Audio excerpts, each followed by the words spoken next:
Ukrainian Air Force MiG-29 was reported to have been shot down in air-to-air combat on June 26, with the Russian Defense Ministry confirming that day that an air battle occurred over Ukrainian skies near the city of Zelenodolsk in the Dnepropetrovsk region, during which a MiG was brought down. These repots come as Ukraine continues to receive considerable assistance from NATO member states to keep its MiG-29s operating, including spare parts and a range of air-launched weapons. The Ukrainian Air Force is estimated to have inherited approximately 200 MiG-29 fighters when the Soviet Union collapsed, although its fleet was only maintained at around 35 aircraft in the 2010s, with low training hours and availability rates hampering effectiveness. Heavy losses among frontline units both in the air and from strikes on their airfields has led to efforts to bring more into service, however, since the outbreak of war with Russia on February 24.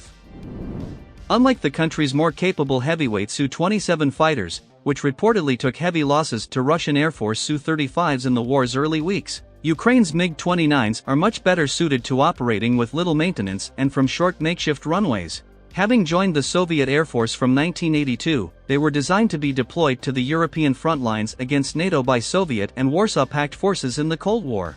The aircraft's endurance, sensors and air-to-air capabilities are nevertheless far inferior to the Su-27, with the technological gap between the Soviet-built jets and frontline Russian fighters being well over 2 decades.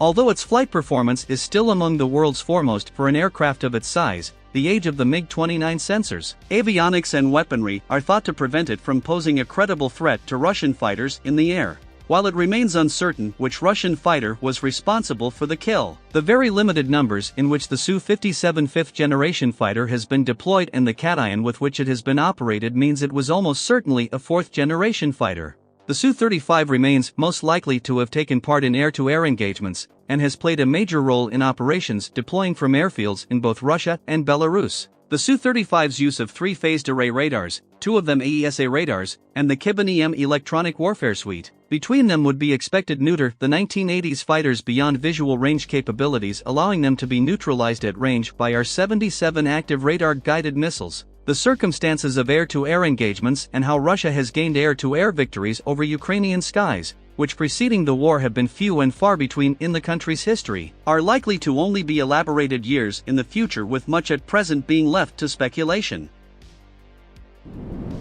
Thank you all for watching and likes. Don't forget to subscribe to the channel and click the bell. Have a great time and see you in the next video.